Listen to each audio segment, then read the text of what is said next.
Hello दोस्तों। एक बार राजा कृष्णदेव राय अपने कुछ दरबारियों के साथ कहीं जा रहे थे। सर्दी का मौसम था। दरबारी उन्हीं लबादों में लिपटे हुए थे, गर्म कपड़े पहने हुए थे और राजा के साथ वो सैर पर निकले हुए थे। आगे चल करके रास्ते में महाराज की नजर एक बूढ़े भिखारी पर पड़ती है, जो हाथ में कटोरा लेकर के ठंड से बुरी तरह कपकपा रहा था। राजा कृष्णदेव राय इस मंजर को देख करके द्रवित हो जाते हैं और वो सारथी को रथ रोकने के लिए बोलते हैं।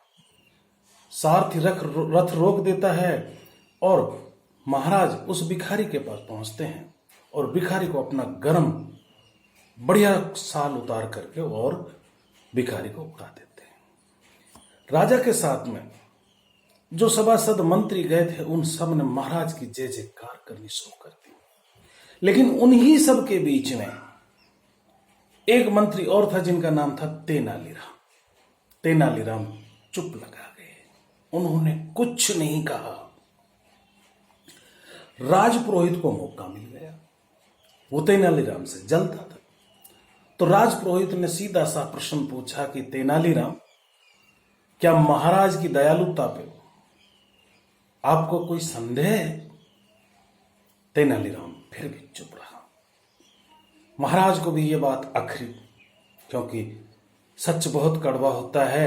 इंसान अपनी बुराई जब सुनता है तो उसके तन बदन में आग लग जाती है। हर कोई प्रशंसा चाहता है।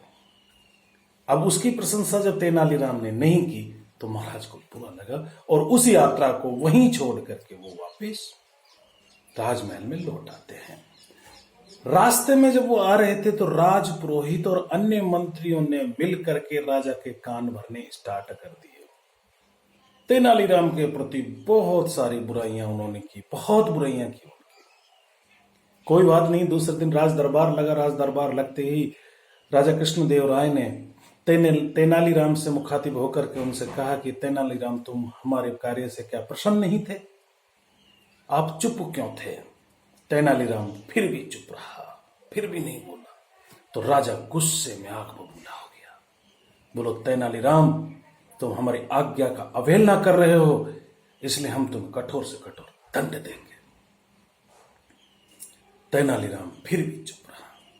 बोलो, तेनालीराम, अगर तुमने अपनी चुप्पी का कारण नहीं बताया तो हम तुम्हें देश निकाला दे देंगे। और तेनालीराम जब फिर भी चुप रहा तो राजा ने उनको आदेश दे दिया कि मैं तुम्हें ये दंड देता हूं कि आप अभी इसी वक्त हमारे राज्य की जहां जहां भी सीमाएं, हमारी सीमाओं से बाहर हो जाए, लेकिन तुम्हें एक चीज साथ ले जाने की छूट है। बताओ क्या ले जाना पसंद करोगे?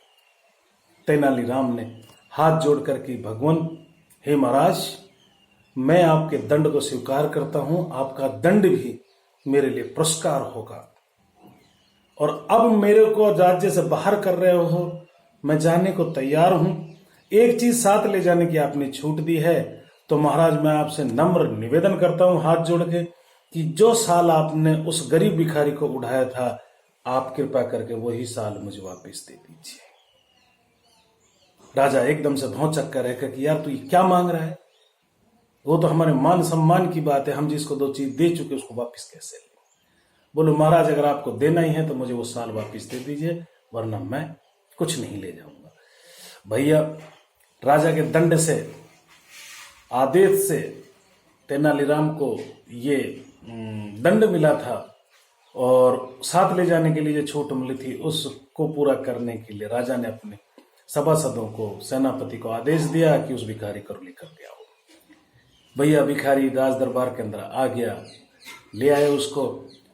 भिखारी के आने के बाद राजा ने उनसे सीधा सीधा प्रश्न किया कि भाई, जो कल साल हमने आपको दिया था, आप हमें वो साल वापस कर दीजिए, उसके बदले में हम आपको 2 नए साल देंगे। भिखारी गिड़गिड़ाने लगा कि महाराज, मैंने तो वो साल बेच करके कल रोटियां खा ली, 2-3 दिन से भूखा था, साल का मैंने दे करके और सब मैंने तो उसका खाना खा लिया। अब वो महाराज जो कृष्णदेव राय थे, उनकी समझ में आया कि तेनालीराम चुप क्यों था। उन्होंने तेनालीराम की तरफ से देखा और बोला कि तेनाली, पूरी कहानी को समझा, बात क्या है। भिखारी को छोड़ दिया गया, वो चला गया। तेनालीराम बताने लगा कि महाराज, जब तक आपके राज्य में कोई आदमी भूखा है तब तक उसे साल की जरूरत नहीं होती। इच्छाएं पूरी तब होती हैं जब पहले पेट भरा हो। अगर उस भिखारी को आप साल की बजाय रोटियां देते तो वो ज्यादा संतुष्ट होता। महाराज, मेरा तो निवेदन यही था कि साल ओढ़नियों से किसी का पेट नहीं भरता, आप रोटी का व्यवस्था करें। दोस्तों, तेनालीराम की बात को सुनकर के राजा को वास्तव में एहसास हुआ और उन्होंने कहा कि तेनालीराम, तुम्हारी इस चुप्पी ने मेरी आंखें खोल दी। वास्तव में ये बहुत गलत है। हमारे राज्य के अंदर ऐसी व्यवस्था की जाए कि किसी को भीख मांग कर रोटी ना खानी पड़े। दोस्तों, कहते हैं कि राजा कृष्णदेव राय ने अपनी जगह जगह पर रसोइयां बनवा दी, जहां गरीब आदमी मेहनत मजदूरी करके जो थोड़ा बहुत लाता था वो दे करके और अपना पेट भर सकता था। तो दोस्तों, मेरी इस सुनाई गई इस कहानी से मैं यही संदेश देना चाहता हूं कि आपके आस पड़ोस में कोई भी भूखा ना सोए। इस कोरोना के माहौल में भी यही आज सबसे बड़ी जरूरत है कि कोई भी भूखा ना सोए।